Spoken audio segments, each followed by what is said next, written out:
Bem, na nossa aula de hoje, Alice, eu vou revisar um pouquinho a parte de regra de três. A gente vai falar da regra de três simples e da regra de três composta, que cai muito em questões do Enem. Boa tarde, Bruna. E aproveitando que a gente está falando de regra de três, eu vou também falar um pouquinho a respeito de porcentagem, certo? Lembrando que estamos revisando para que vocês fiquem mais por dentro. E no finzinho da aula, depois que eu fizer uma breve explicação sobre esse, eu vou responder, a gente vai responder algumas questões, tá certo? Envolvendo regra de três e porcentagem. Boa tarde, Rose. Então, ó, vamos lá, ó. Como dito, hoje, no caso, dia 18, como eu já acabei de falar, né, a gente vai falar um pouquinho sobre regra de três e porcentagem. E só fica faltando uma aula, que é uma aula de geometria. Nessa aula de geometria, eu vou ver se eu abranjo tanto a geometria plana como a geometria espacial. Pelo menos um pouquinho, os principais pontos, para que vocês consigam resolver bastante questões. Vamos lá, ó.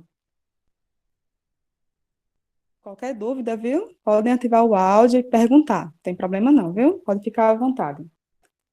Antes de falar de regra de três, tem uma coisa que é muito importante, a respeito das variáveis.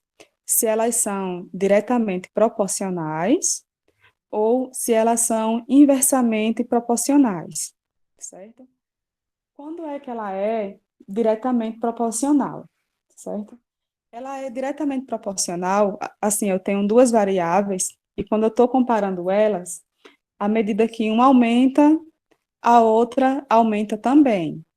Ou, à medida que uma diminui, a outra diminui também, certo? Então, quando isso acontece, significa que elas são proporcionais. É,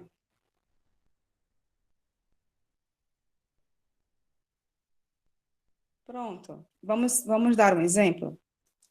Vamos supor que um pedreiro está levantando uma parede de 1 metro, certo? Só um exemplo, para a gente saber se a variável é proporcional, diretamente proporcional ou inversamente proporcional. Ele leva 2 dias para levantar uma parede de 1 metro, certo? Então, olha, se a altura da parede aumentar, ele vai levar mais dias ou ele vai levar menos dias para construir a parede?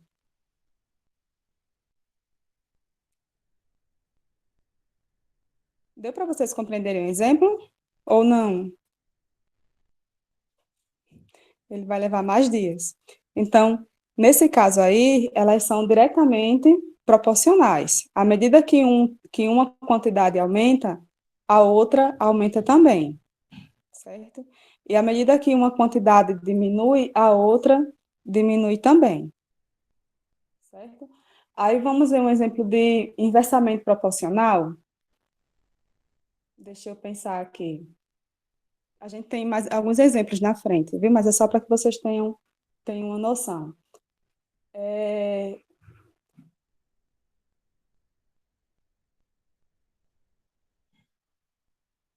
não consigo, não vem nenhuma na minha cabeça.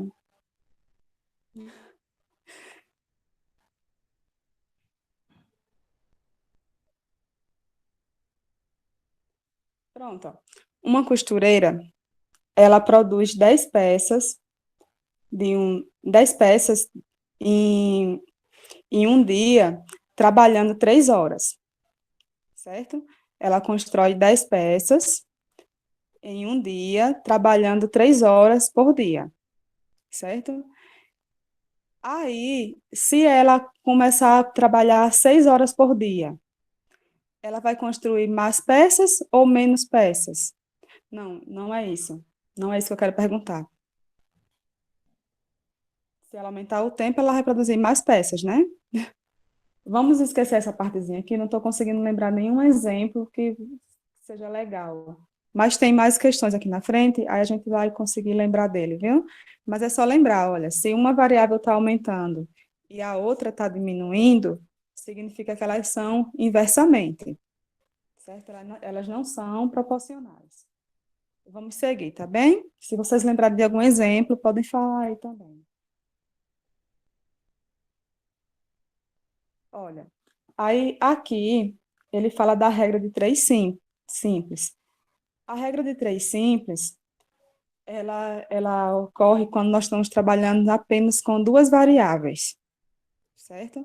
Então, ele fala da regra de três porque são três valores que nós temos e quer saber qual é um quarto, certo? Qual é o quarto valor. Por isso que fala a regra de três. E é simples porque trabalha apenas com duas variáveis, certo? Vamos ver esse exemplo aqui, ó. 30 operários, eles constroem uma casa em 120 dias. Em quantos dias 40 operários construirão essa casa? Certo? Vamos só entender, ó. Vamos colocar. Eu tenho que 30 operários.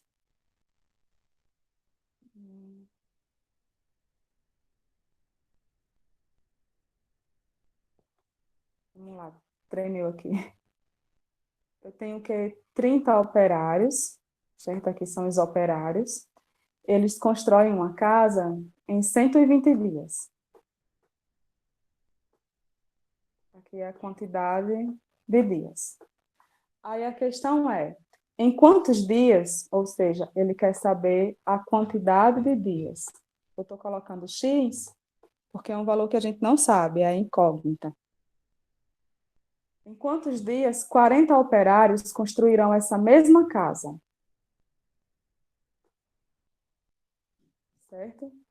Então, olha, antes de começar a fazer qualquer conta, nós temos que perceber se essas variáveis elas são diretamente proporcionais ou inversamente proporcionais, certo? Vamos ver, ó. 30 operários constroem uma casa em 120 dias. Se eu aumentar a quantidade de operários, a quantidade de dias, ele vai aumentar ou diminuir?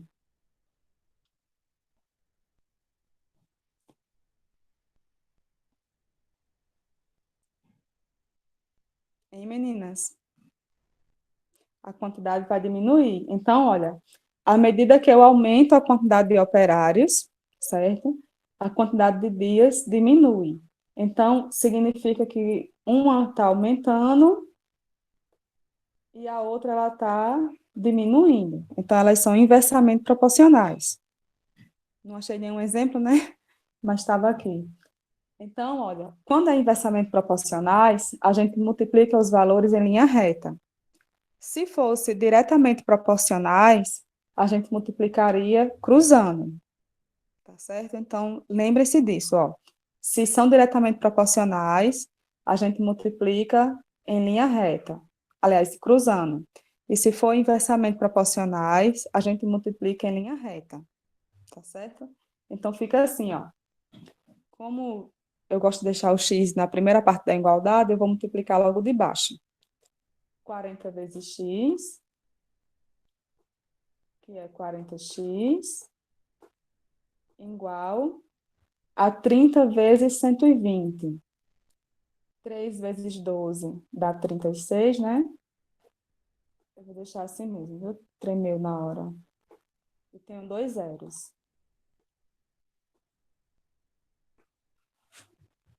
E a partir daqui, né? Para a gente saber quem é x, basta dividir tudo por 40. Então, x vai ser igual a 3.600 dividido para 40, certo? Logo, né?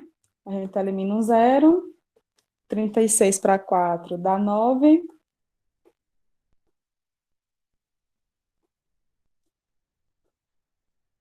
E sobrou um zero, então 90.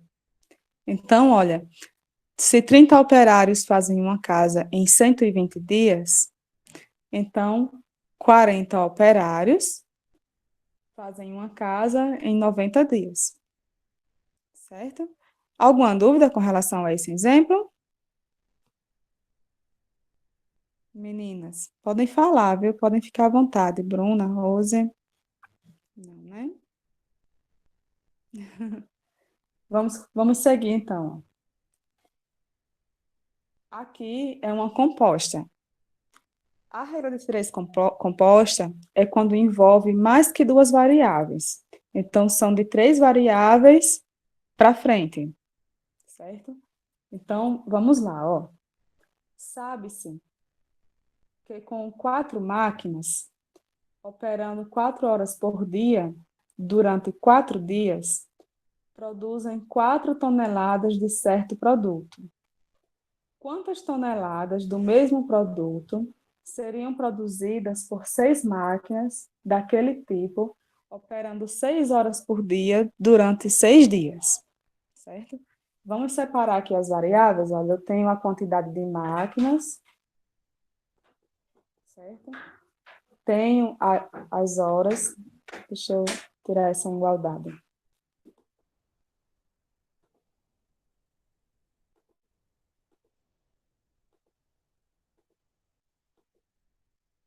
Ai, foi.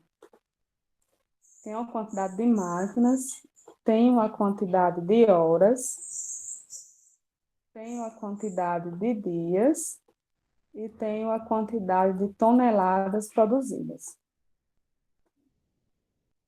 Certo? Então vamos lá, ó. 4 máquinas, operando 4 horas durante 4 dias. Produzem 4 toneladas, certo? Aí vamos para a pergunta. Quantas toneladas, ou seja, ele quer saber a quantidade de toneladas, certo? Do mesmo produto seriam produzidas por 6 máquinas daquele tipo, operando 6 horas durante 6 dias, certo? Então, olha, o que é que a gente tem que fazer aqui? Vamos escrever isso tudo aqui como fração, certo? Mas da seguinte forma, ó, eu escrevo na primeira igualdade essa aqui que está com a incógnita, que é 4 por x. Desculpa, viu, gente? De novo. Que é 4 por x, certo? E do outro lado da igualdade, eu começo a escrever as variáveis. Só que da seguinte forma, ó. Se ela é diretamente proporcional com a variável que a gente está trabalhando, a gente escreve no mesmo jeito que está. Por exemplo, se a quantidade de máquinas for proporcional à quantidade de toneladas, a gente vai escrever 4 sobre 6. Mas se ela for inversamente proporcional, a gente escreve invertido, 6 sobre 4. Então, o que é que acontece? Eu tenho que comparar com todas, tá certo? Vamos ver, ó. Eu tenho a quantidade de máquinas e tenho a quantidade de toneladas produzidas, certo? Vamos começar a comparar.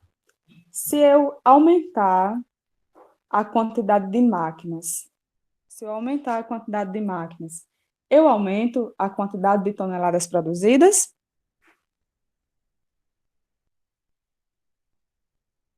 Sim, né? Então, elas são diretamente proporcionais. Se elas são diretamente proporcionais, eu escrevo do mesmo jeito. 4 sobre 6. Certo? Aí, vamos ver os outros, ó. Sim, aí aqui vai estar multiplicando com os outros.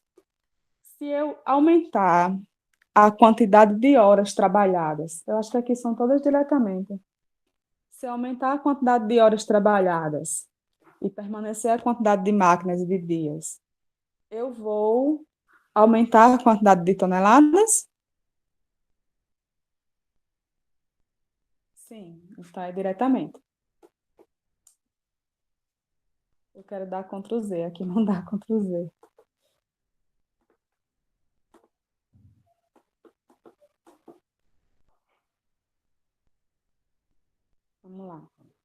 Então, vai ser 4/6.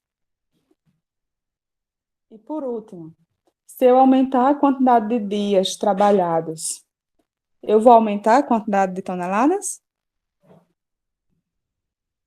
Sim, né? Eu estou achando meio estranho. Se bem que eu não lembro qual era a resposta. Mas vamos lá, né? Aqui agora a gente só faz. Eu tô achando estranho porque tá tudo igualzinho, sabe? Eu não lembro não se realmente era assim, não. Aqui, no geral, a gente multiplica tudo, certo? E depois cruza.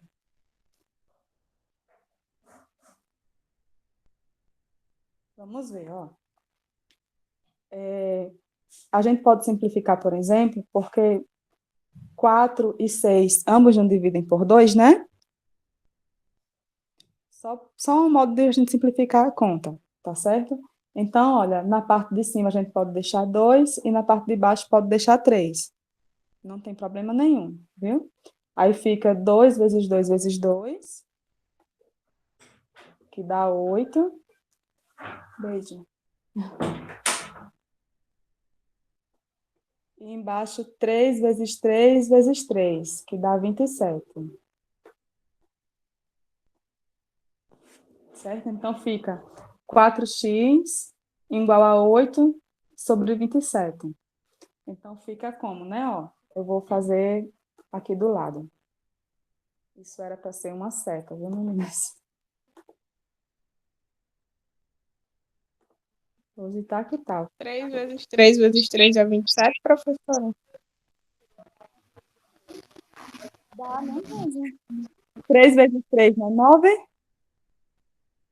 Aí 3 vezes 9, 27.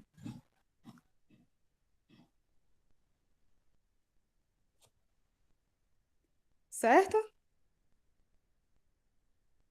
Eu estou supondo que as frações estão simplificadas, viu? Então, ó, vamos continuar. Aí, aí fica, no caso, se for cruzar, né? Fica 4 vezes 27. E a gente já pode fazer a conta, né? 4 vezes 7 dá 28.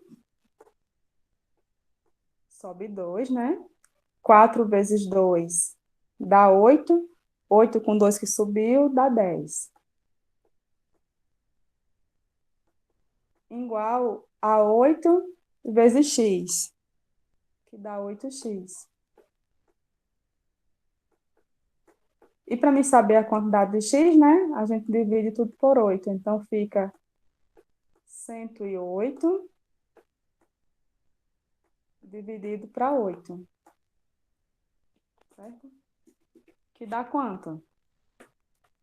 108 dividido para 8. Dá 13,5 toneladas. Dá para colocar aqui. 13,5 toneladas. Certo? Ela pode ser um pouquinho mais difícil na questão das frações, porque tem a parte de cima só multiplicação, né, e a de baixo também, o que pode gerar um número muito grande. Mas aí é só vocês irem pegando os macetes de simplificação, que se chega mais fácil no resultado. E ter muito cuidado na hora de comparar, né? Se elas são diretamente proporcionais, nós escrevemos do mesmo jeito que está. E se for inversamente proporcional, a gente escreve elas invertidas. Ok? Alguma dúvida, meninas?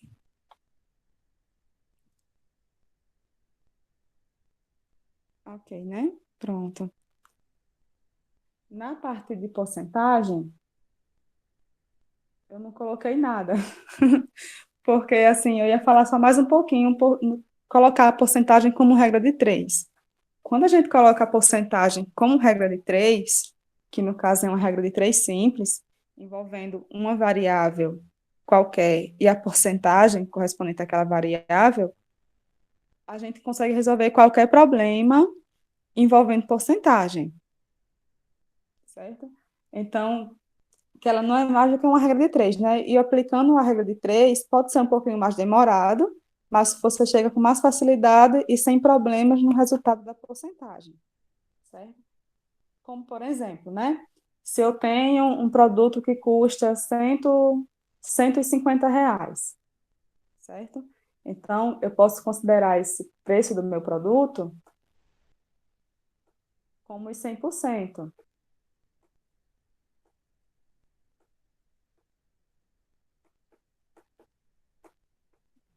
Como os 100%.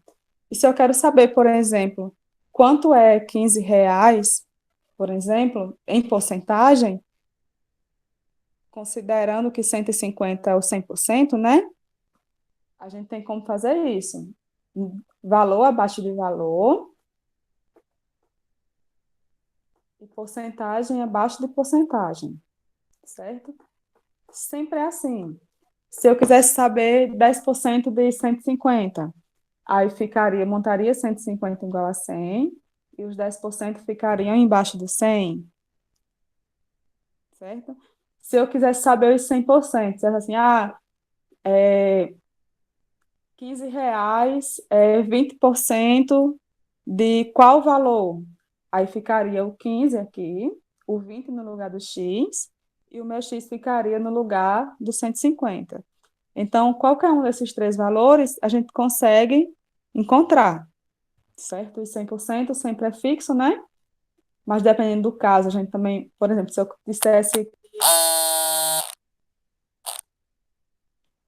dissesse que 150 era 80% de tal valor, era 80%, aí quanto é 15% desse valor? Aí ficaria 150 é 80%, certo? E tal valor seria quantos por cento? Também daria para fazer. E aqui, né, a gente resolve como uma regra de três normal. Fica 150 vezes x e do outro lado 15 vezes 100, que dá 1.500, né? X, no caso, vai ser 1.500 dividido para 150, que dá, já fazendo a conta, que dá 10, certo? E também tem aqueles macetes de porcentagem, né, que eu discutia na sala de aula com vocês, como, por exemplo, ó, pegar o mesmo valor aqui, 150. Ai, não gosto quando ele fica correndo isso.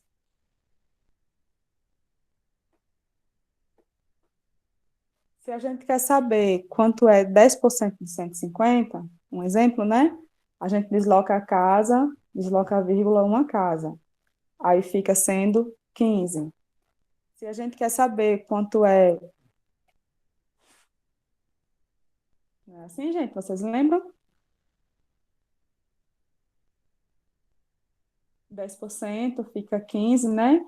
Aí eu sei que 10% é 15. Aí se eu quiser saber quanto é 20%, se 10% é 15, e 20% é 30, que é o dobro, certo?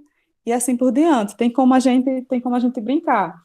Se eu quiser saber quanto é a metade, aliás, 50% de 150, 50% é a metade.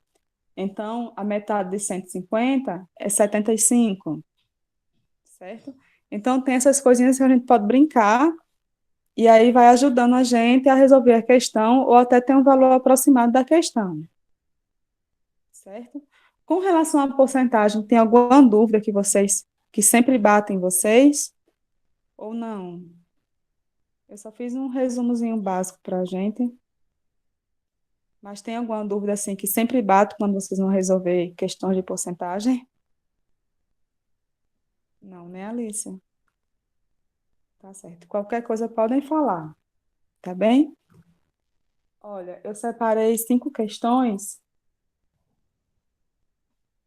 A maior parte delas são de regra de três. E a última é de porcentagem. Mas, assim, eu lembro na época que eu fazia o Enem, eu fiz ainda. 3 anos, o Enem. Mas naquela época eu resolvia quase tudo com regra de três. Eu queria aplicar tudo, colocar regra de três para responder quase todas as questões de matemática. Na maioria da parte, dava certo. Eu conseguia chegar no resultado. Mas vamos lá, ó. É, um engenheiro, para calcular, para calcular a área de uma cidade, vocês estão enxergando direitinho? Eu vou dar uma lupa, porque aí fica melhor para a gente. Um engenheiro, para calcular a área de uma cidade, copiou sua planta numa folha de papel de boa qualidade, recortou e pesou numa balança de precisão, obtendo 40 gramas. Então, olha, tem aqui a planta, né? Ele fez todo o recorte e fez o peso em uma balança. Quando ele fez a folha toda, deu um peso de 40 gramas, certo? Em seguida, recortou do mesmo desenho uma praça de dimensões reais, 100 metros por 100 metros.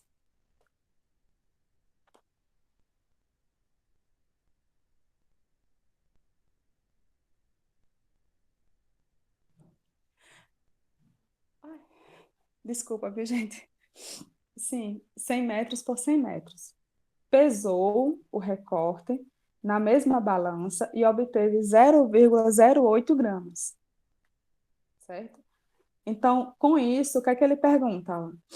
Com esses dados, foi possível dizer que a área da cidade, em metros quadrados, é de aproximadamente quanto? Certo? Então, o que é que a gente tem, ó? A gente tem o peso da folha toda e tem o peso da área recortada. E também tem a área dessa região que foi recortada, certo?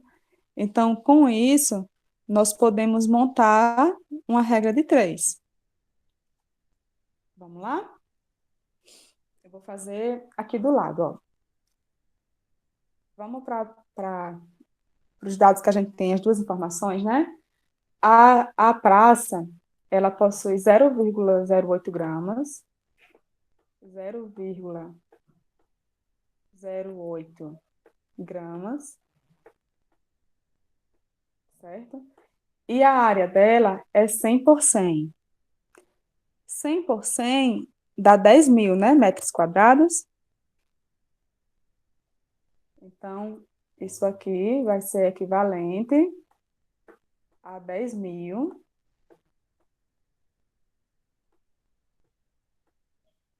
metros quadrados, certo?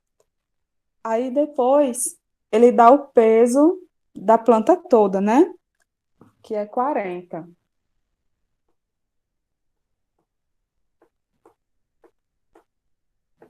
E quer saber essa área aqui, certo? A área que corresponde a 40 gramas. Até aí, tudo bem, meninas?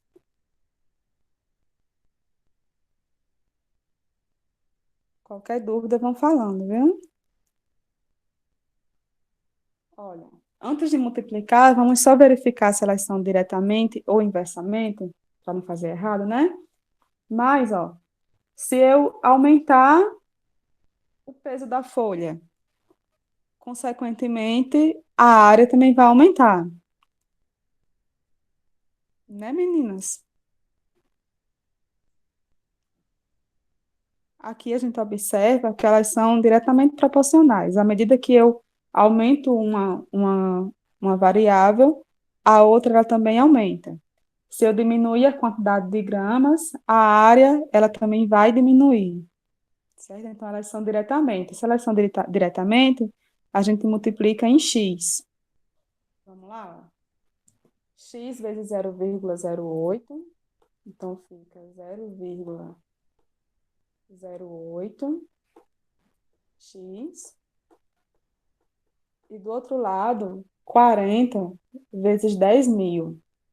40 vezes 10 mil dá 400 mil, né?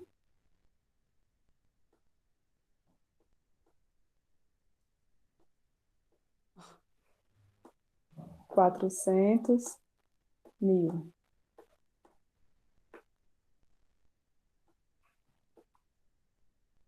Eu sei que a letra está meio doida, mas vocês estão compreendendo, né? Quando eu vou riscar o meu mouse do computador, o touchpad, aí ele acaba falhando comigo. Então, ó, para mim saber quem é X, vai ser 400.000, né?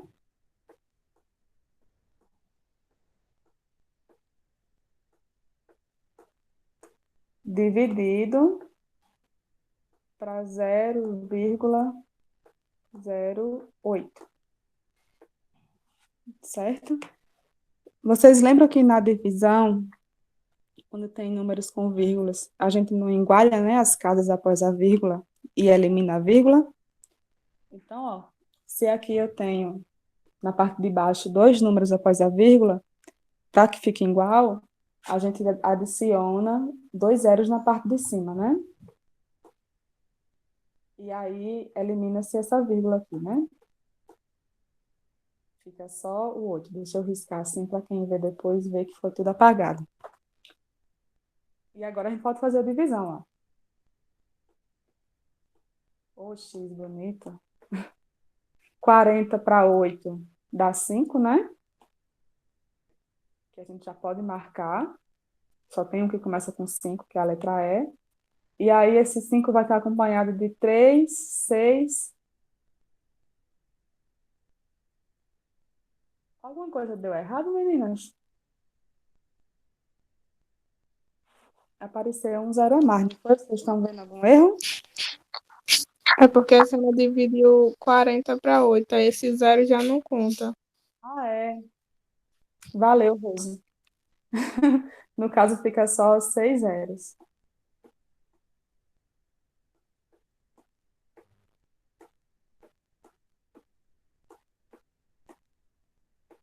Pronto, que no caso é a alternativa E.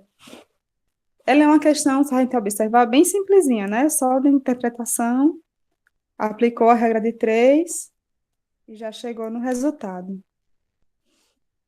Vamos fazer a próxima, porque queria ver se dá para fazer antes das 4 horas.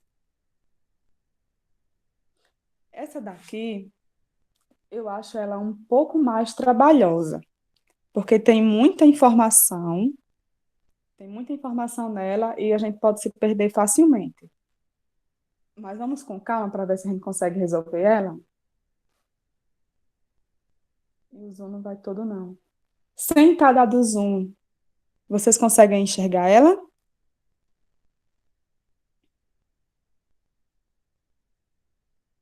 Senão eu vou de pedacinho em pedacinho.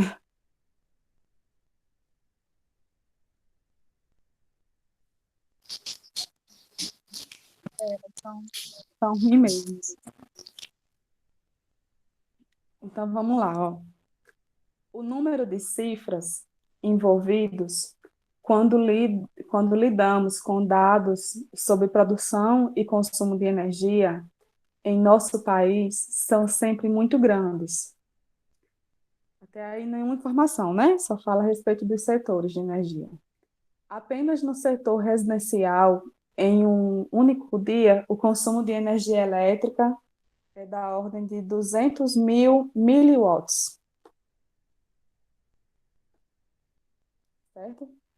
Para avaliar esse consumo, imagine uma situação em que o Brasil não dispusesse de hidrelétricas e tivesse que depender somente de termoelétricas, onde cada quilo de carvão, certo? Ao ser queimado, permite obter uma quantidade de energia na ordem de 10 quilowatts, certo? Então, ó, cada quilo de carvão produz 10 quilowatts. E o Brasil, ele consome, né, em um dia, 200.000 miliwatts, ou seja, 200 milhões de quilowatts, se a gente for converter para quilowatts. Aí, considerando que um caminhão transporta, em média, 10 toneladas, certo? Ou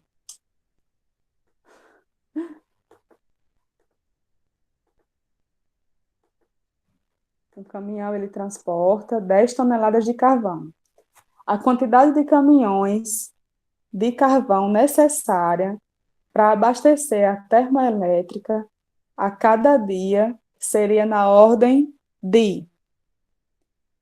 Então, olha, ele quer saber a quantidade de caminhões necessárias para abastecer o Brasil todo em um dia,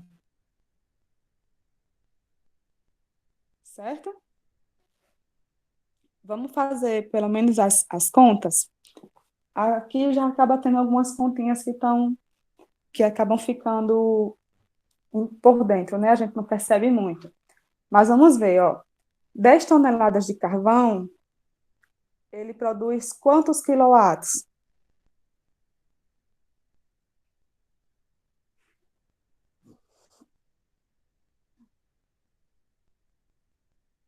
Eu não vou fazer a conta não, tá certo? Eu já vou colocar, ó. 10 toneladas é um caminhão, né? E ele quer saber a quantidade de caminhão, tá vendo como são três contas, três regras de três em uma conta só, que a gente vai diminuir aqui, tá certo?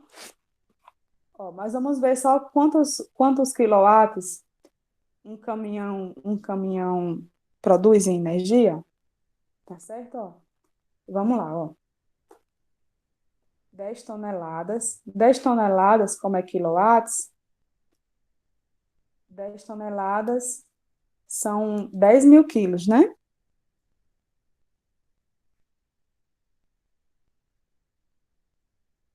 Né, gente?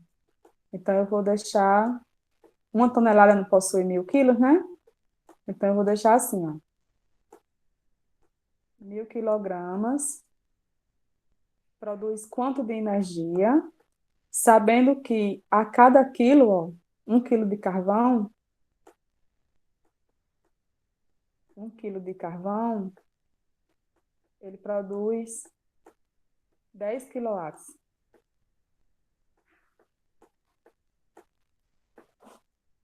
certo? Então, aqui é simples, né? É só fazer a multiplicação de 10 por 10 mil e dividir por um, que vai dar só a multiplicação mesmo. Então, olha, um caminhão, eu não vou fazer terminar a conta porque é só multiplicar, né? Só acrescentar mais um zero e pronto. Então, um caminhão, ai, ele fica apertando duas vezes. Um caminhão, ele produz quanto de energia? Ó, ele produz 10 mil mais um zero, no caso 100 mil.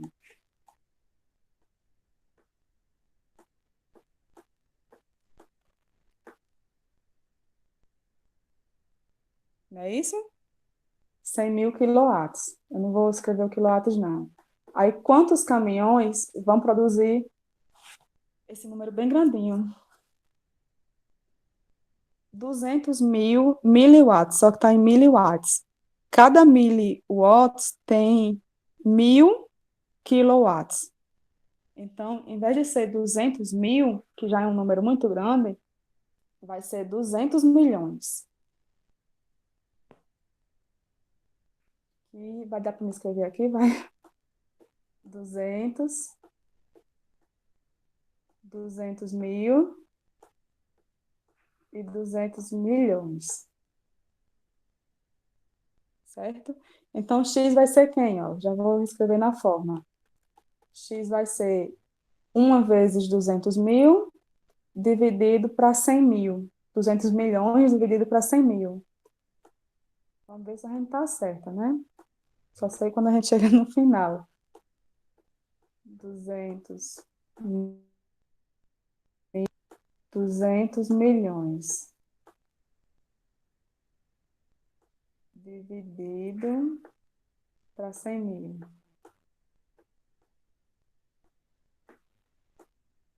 Que é só a gente eliminar os zeros, né? Eu tenho 1 2, 3, 4, 5.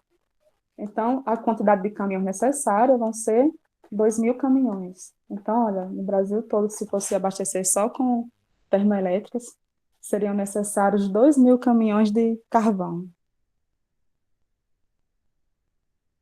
Ó, a gente errou aonde?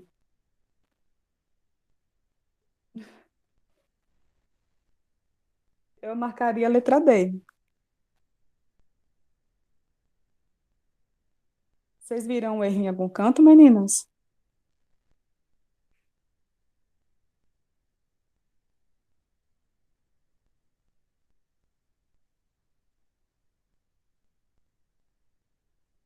Meninas?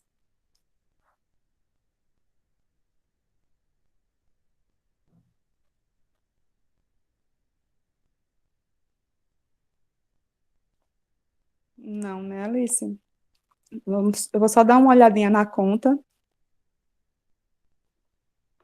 para a gente ver se encontra o erro. Se não, a gente vê depois. Essas questões são todas questões de Enem, então se você colocar uma partezinha do texto no Google, ele já leva direto para a questão.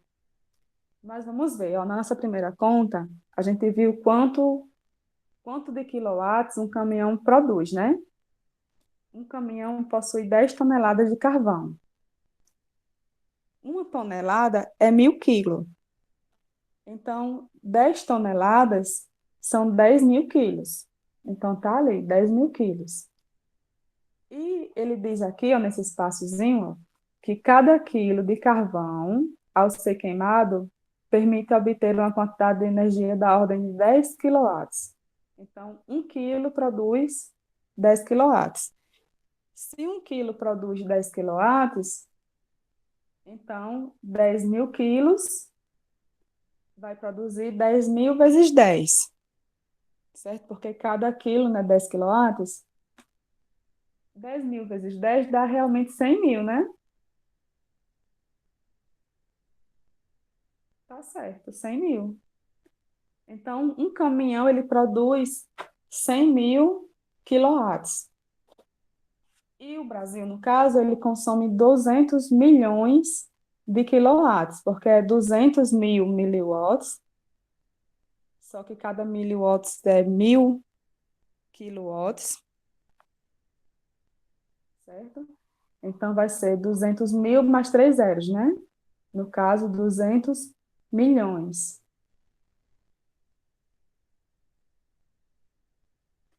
Eu acho que depois, porque está tudo corretinho, a gente pode ver lá no Google para saber se a gente está certo ou não. Porque a diferença foi só um zero.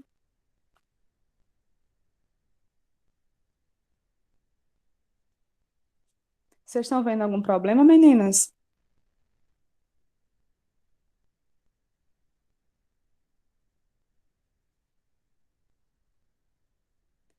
Eu vou deixar assim mesmo, tá certo? Aí, para mim, eu marcaria 2.000. Mas vamos ter que confirmar depois. Porque a diferença é que seria um zero e a gente. Porque quando fala de mili e toneladas, são 1.000, né? Então são três zeros fechados na questão de conversão. A única diferença seria esse 10 aqui, 10 quilowatts. Como se 1 quilo de carvão produzisse 1 quilowatts. Aí sim dava certo, né? Dava não, tinha que ser 1 quilo de carvão produzir 100 quilowatts. Aí dava certo. Mas enfim, né? Vamos continuar. Aí depois a gente volta nessa aqui. Depois, assim, eu vou pesquisar, ou vocês mesmos, e a gente tira a dúvida. Essa questão não é para estar aqui, foi da aula de ontem.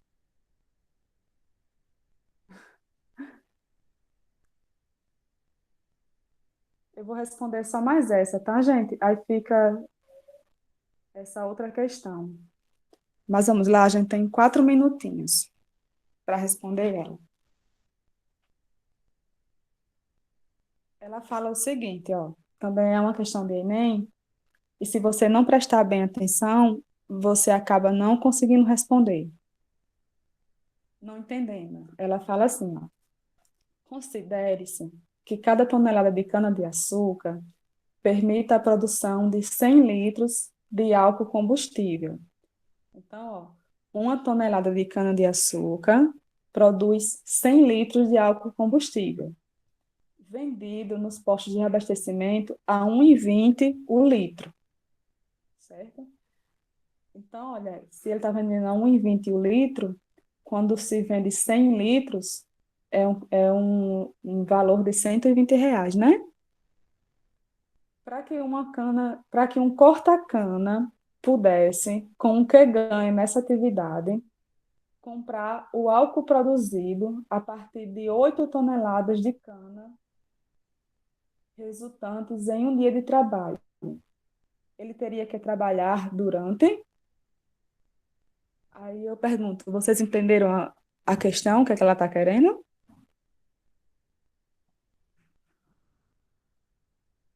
Ela confunde nesse finzinho.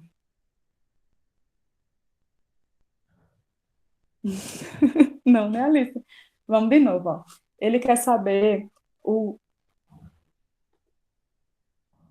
ele quer saber para que um cortador de cana, com o que ganha nessa atividade, comprar o álcool produzido. Ele tem que comprar o álcool que ele produz, certo? A partir das 8 toneladas de cana resultantes. Então, olha, ele só compra o álcool que ele produz, certo? Quando ele trabalha com 8 toneladas de cana, certo? Assim, olha, ele tem que gerar, trabalhando no caso, né? Ele tem que cortar, que é um corta-cana, né? Ele tem que cortar 8 toneladas de cana, certo? Para poder comprar o álcool que ele produz em um dia de trabalho.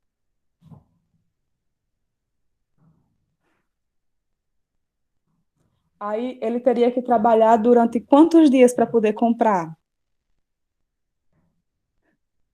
Ainda não estão compreendendo, né? Tenho quase certeza. Ele tem que conseguir, ele tem que conseguir comprar, no caso, o álcool que ele produz em um dia de trabalho, certo? Primeiro, quanto é que ele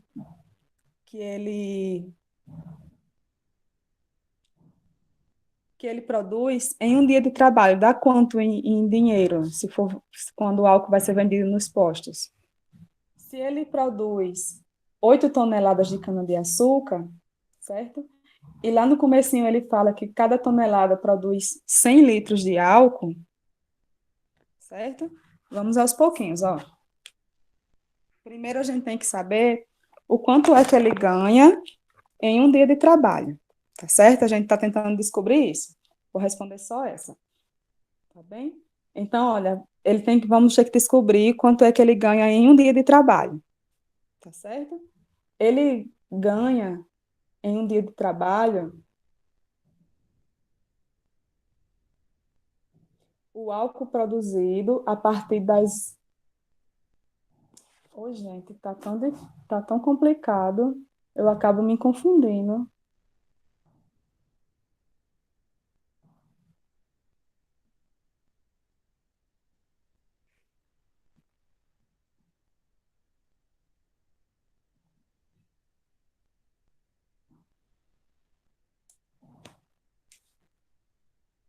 Vocês têm alguma dica, tem? Ou a gente começa a fazer as contas? Porque, olha, em um dia de trabalho ele produz, ele corta, no caso, 8 toneladas de cana-de-açúcar, certo? Aí veja só, 8 toneladas de cana-de-açúcar. 8 toneladas de cana-de-açúcar, eu vou para a setinha. 8 toneladas de cana-de-açúcar, vocês estão conversando, é? Vamos começar, né? Senão você fica só pensando.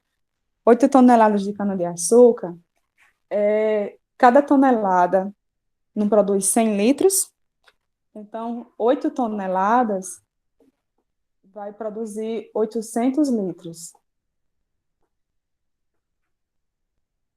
certo? E, E no caso, esses 800 litros, certo? Eles são vendidos a quanto? Se o litro é R$ 101,20, então 800 litros vai ser 8 vezes 1,20, né? Vamos lá. 8 vezes 1,20. Aliás, 800, né? Dá R$ 960. R$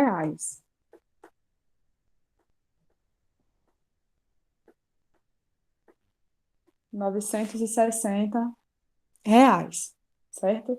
Então, olha, com um trabalho de um dia, certo? Ele ele produz um álcool, certo? Que quando vendido nos postos é vendido a R$ 960, certo? Aí, eu ainda acho que a gente não vai conseguir responder, mas vamos tentar aqui.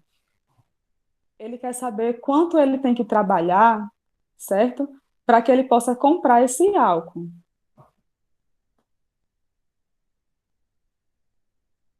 Vamos reler essa partezinha aqui de baixo. Para que um corta-cana pudesse, com o que ganhava nessa atividade, comprar o álcool produzido a partir das 8 toneladas de cana-de-açúcar resultantes, em um dia de trabalho, ele teria que trabalhar durante quantos dias? Pronto. Se em um dia de trabalho, acho que não precisava nem saber o preço do álcool, mas vamos lá, ó. Em um dia de trabalho, ele produz 8 toneladas. Continua confuso.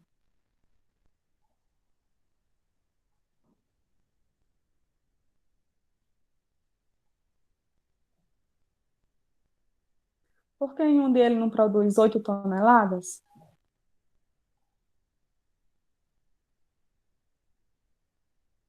E ele não fala nem o tamanho do trabalho, né? Gente, assim, quanto vale o trabalho dele?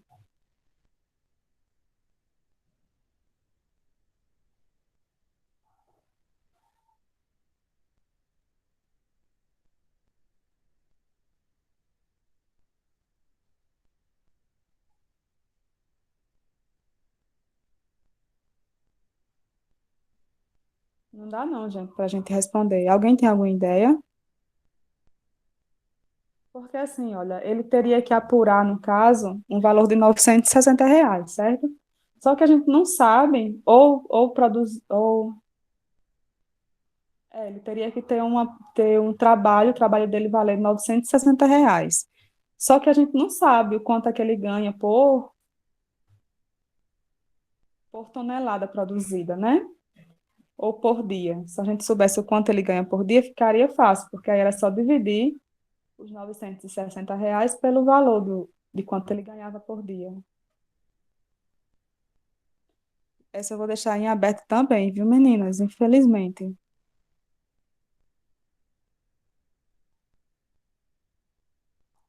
Tem problema? Tem para vocês? Essa aqui, se eu não me engano, a resposta dela é 48 dias. Mas aí eu não sei como foi que se chegou nesses 48 dias.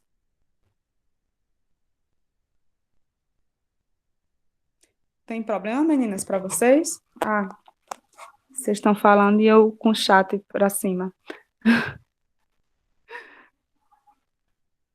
Pronto, pois então tá bem, viu, meninas? Deixa eu só encerrar aqui a gravação.